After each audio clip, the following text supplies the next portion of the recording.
Isa ka ba sa mga OFW na ganito ang buhay? Puro resibo ang ipon kaya di alam kung kailan makakauwi. Ito ang negosyong hinihintay mo para makaipon at makauwi na for good. 3 hours to 4 hours a day, purely phone and net, and strictly no meetups. Parami na ng parami ang kagaya mong nakakita, may duda pero sumubok pa din. At ngayon nakaipon na at yung iba nag for good na. Ito ang ilan sa napakaraming patotoo ng mga nakaipon na.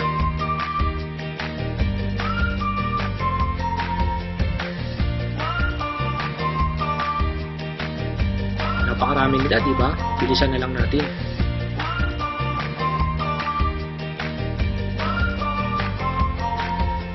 At marami pa sila.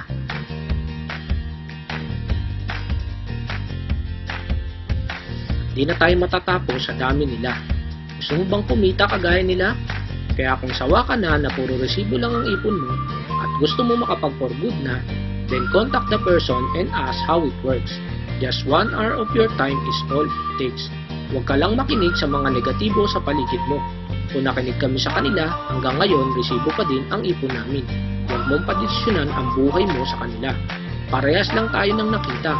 Sinubukan lang namin kaya kami kumita at nakaipon. Kaya alamin mo at huwag palagpasin. Don't miss this. Be part of our growing family. Just be a must and talk to you soon.